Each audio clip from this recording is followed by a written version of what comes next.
Dia minum dari gelas air yang diisi dengan tanah menggunakan sedotan di dalam penjara. Kemudian menggoyangkan gelas itu tanpa suara. Lalu, saat penjaga penjara tidak memperhatikan, dia diam-diam menuangkannya ke dalam tong sampah. Untuk melarikan diri, dia harus memanfaatkan segala sesuatu. Cara untuk menangani tanah galian. Tanah yang digali sebelumnya. Mereka akan memasukkannya ke dalam tas. Kemudian dengan terang-terangan menuju sel di lantai 2. Mengangkutnya melalui lubang ke lantai atas. Namun seiring berjalannya waktu, tanah galian semakin bertambah. Lantai atas juga hampir tidak muat lagi. Vaga sedang berdiskusi dengan rekan-rekannya tentang solusi. Namun petugas penjara tiba untuk razia mendadak. Mereka berteriak agar semua narapidana keluar. Melihat situasi tidak menguntungkan, dua orang itu langsung melarikan diri. Karena saat itu dua rekan masih sedang menggali terowongan. Rafael segera kembali ke kamar untuk memberitahu mereka. Vaga juga tiba di lantai 2. Memerintahkan rekan yang mengangkut tanah galian untuk segera pergi. Namun saudara di terowongan tidak bisa bergerak cepat karena ruangannya sempit. Mereka tidak bisa merangkak terlalu cepat. Melihat petugas penjara semakin mendekat, Rafael harus maju membantu rekan-rekannya untuk menunda waktu. Petugas penjara juga menyadari bahwa para narapidana ini tampak mencurigakan. Dia segera memerintahkan bawahannya untuk memanggil bantuan melalui walkie-talkie. Tanpa berkata apa-apa, Rafael langsung mendorong lawannya ke depan. Narapidana lain yang berdiri di belakangnya juga dengan berani menyerang. Situasi langsung kacau. Narapidana yang tak bersenjata tentu bukan lawan bagi petugas penjara. Dalam sekejap, sekelompok orang sudah terjatuh. Namun hal ini memberi cukup waktu bagi rekan-rekan mereka di terowongan. Mereka menutup lubang dengan batu bata yang sudah disiapkan sebelumnya. Kemudian mereka mengoleskan adukan yang warnanya mirip dengan dinding di celah-celahnya. Selanjutnya, mereka membawa meja untuk menutupi. Agar petugas penjara tidak menemukan kelemahan. Mereka juga harus menghapus keringat dan tanah dari tubuh mereka. Setelah semua selesai, pertarungan di luar sudah berakhir. Petugas penjara memerintahkan semua orang untuk melepaskan pakaian dan berlutut di lapangan. Setelah menghitung jumlahnya, mereka mengurung Rafael, yang memimpin kerusuhan, ke dalam sel gelap. Meskipun beberapa hari berikutnya sangat menyiksa baginya. Namun setidaknya ini tidak mengungkap rencana pelarian mereka. Mengingat saat mereka baru saja merencanakan pelarian lebih dari 300 hari yang lalu. Bahkan dia sampai bertengkar besar dengan Vaga. Hampir berkelahi. Sebenarnya, 120 tahanan yang ditahan di sini semuanya adalah tahanan politik.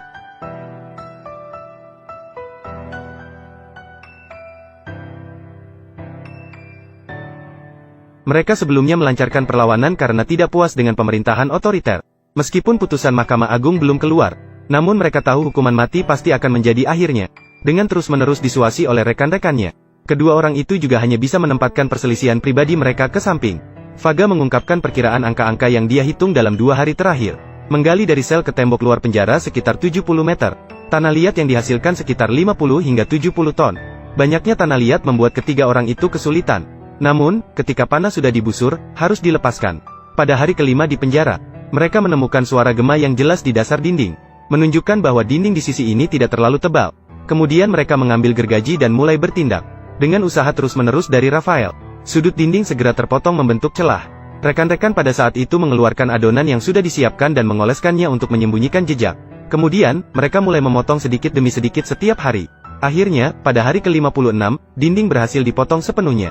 Vaga mengeluarkan alat dan dengan lembut mengetuk, membuat lubang besar. Mereka segera mengeluarkan dinding palsu yang sudah disiapkan sebelumnya. Selanjutnya adalah bagaimana menangani masalah tanah liat. Vaga penuh keyakinan tentang hal ini. Dia meminta temannya untuk membawa obeng. Kemudian mereka pergi ke lantai 2 dan dengan keras memukul langit-langit. Dengan cepat mereka membuat lubang berukuran persegi. Namun saat dia bersiap-siap untuk mengambilnya, papan semen di atas kepala langsung retak. Melihat lubang di depan mereka, beberapa orang terkejut. Mereka harus menutupinya sebelum penjaga penjara memeriksanya. Vaga segera meminta temannya untuk mengumpulkan telur, koran, dan air. Sementara dia dan orang lain memasukkan batu bata pecah di lantai ke dalam kantong. Kemudian dia mengoyak koran menjadi potongan kecil dan melemparkannya ke dalam tong. Kemudian menuangkan air ke dalamnya. Terakhir, mereka memasukkan semua telur yang mereka temukan. Tidak lama kemudian, sebongkah adonan tanah besar dibuat. Vaga berencana untuk menutup lubang dengan benda ini. Pada saat itu, Rafael datang untuk memberikan laporan. Penjaga penjara sedang datang untuk pemeriksaan mendadak. Mereka harus mempercepat. Vaga hanya bisa menggulungnya kasar menjadi bentuk persegi dan meletakkannya di atas. Kemudian mereka menutup lubang dengan koran dan menyembunyikannya. Setelah selesai, mereka menyiram air di lantai untuk membersihkan debu. Setelah memastikan tidak ada jejak yang mencolok di tubuh, mereka keluar dari sel. Namun, mereka malah bertemu dengan penjaga penjara yang datang. Melihat keadaan mereka yang mencurigakan, penjaga segera curiga. Secara langsung, dia menutup pintu dan mulai melakukan penggeledahan menyeluruh. Meskipun mereka menggeledah ruangan, mereka tidak menemukan masalah. Siapa yang akan menyangka bahwa akan ada lubang besar di langit-langit? Setelah penjaga penjara pergi, Vaga segera masuk ke lapisan rumah tanpa henti. Melihat ruang yang panjangnya mencapai ratusan meter di depannya, dia menyadari bahwa tempat ini adalah tempat yang baik untuk menyimpan barang haram. Dengan cepat, jumlah anggota kelompok pelarian bertambah menjadi 6 orang. 2 orang yang menggali lubang di bawah tanah, 2 orang yang membawa barang haram, dan 2 orang itu memperhatikan angin di luar. Tanpa disadari, hari-hari berlalu hingga hari ke-77 setelah masuk penjara. Mereka mengeluarkan tali untuk mengukur kedalaman terowongan. Namun baru terungkap bahwa mereka baru menggali 1,95 meter. Mengikuti kecepatan ini, tidak jelas kapan akan selesai. Maka beberapa orang memutuskan untuk mengajak lebih banyak orang bergabung. Mereka mencari beberapa narapidana yang dianggap dapat dipercaya. Lalu mereka membuka meja di depan mereka, dan mengeluarkan batu bata palsu yang tersemat di dinding. Melihat lubang yang besar di depan mereka, semua orang bergabung ke tim tanpa ragu.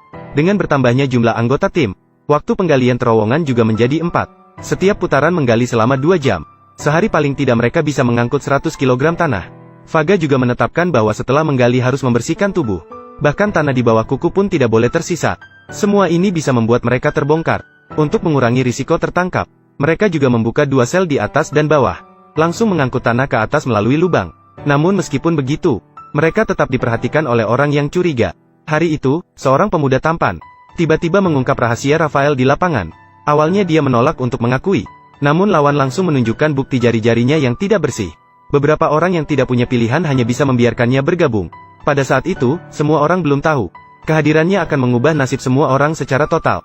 Saat terowongan semakin panjang digali, Rafael juga menyadari perlu mengatur seseorang untuk menjaga di luar. Hari itu, istri datang untuk bertemu. Dia memanfaatkan kesempatan untuk mengungkap rencana pelarian. Lalu dia disuruh menghubungi rekan di luar. Saat istri bimbang apakah harus melakukannya, putusan Mahkamah Agung juga baru saja diumumkan.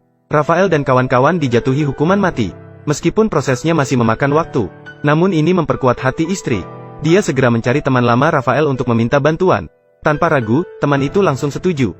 Sekarang tinggal menunggu sinyal dari mereka di penjara, dan bisa segera bertindak. Namun, pada saat yang krusial ini, tindakan menggali terowongan mengalami kejadian tak terduga. Pada hari ke-392, tahanan yang sedang menggali terowongan tiba-tiba pingsan tanpa tanda-tanda. Rafael yang terus-menerus memanggil di mulut terowongan segera menyadari sesuatu tidak beres. Dia segera mendekati temannya, menarik pergelangan kakinya dan memutar ke belakang dengan keras. Akhirnya, dia berhasil menyelamatkan temannya dari ambang kematian. Setelahnya, semua orang baru menyadari masalah serius. Semakin dalam terowongan digali, semakin sedikit oksigen di dalamnya. Siapapun yang masuk bisa tersedak dan mati. Jika masalah oksigen tidak teratasi, tindakan tidak bisa dilanjutkan. Saat itu, Faga di sampingnya menemukan solusi. Dia meminta Rafael menghubungi pengacara untuk membawa beberapa lembar daun kipas plastik dari luar secara diam-diam. Kemudian dia menemukan teman kerja yang sedang bekerja di ruangan terakhir, meminta dia untuk memberikan sebuah motor kecil.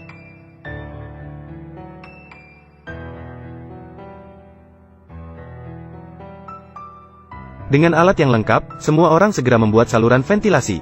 Angin ditiup melalui kantong plastik panjang ke bagian terdalam terowongan. Sekarang kita punya udara.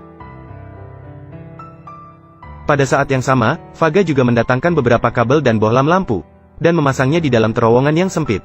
Sekarang masalah oksigen dan pencahayaan telah teratasi. Aksi dalam bahasa Kantonis kembali berjalan lancar. Di bawah semangat yang membara dari Faga, juga mendatangkan beberapa kabel dan bohlam lampu, dan memasangnya di dalam terowongan yang sempit. Sekarang masalah oksigen dan pencahayaan telah teratasi. Aksi dalam bahasa Kantonis kembali berjalan lancar. Di bawah semangat yang membara dari Faga, pada hari ke-524 di dalam penjara, terowongan akhirnya digali lebih dari 70 meter. Rafael dengan tak sabar membuka lubang kecil di atas kepala, kemudian menghubungkannya dengan selang menggunakan jarum suntik, menyuntikkan tinta merah ke arah tanah. Teman-teman di luar dapat menentukan posisi lubang setelah melihatnya. Namun, pada kunjungan berikutnya, teman-teman memberitahu Faga bahwa mereka menggali di tempat yang salah. Mereka masih kurang 40 kaki dari jarak aman yang ditentukan. Ini berarti mereka setidaknya harus menggali lagi selama sebulan. Namun yang lebih membuat mereka gelisah adalah pada hari ke-559 di dalam penjara. Pada hari itu, terjadi gempa bumi yang tidak terlalu besar namun tidak kecil. Seluruh penjara menjadi kacau balau seketika. Faga dan Rafael yang menyadari situasi tidak menguntungkan segera kembali ke bangunan utama. Saat gempa hampir berakhir, mereka saling bersandar saat keluar dari sel. Meskipun mereka pura-pura terluka untuk menipu penjaga penjara, namun hal ini juga menimbulkan kecurigaan penjaga penjara.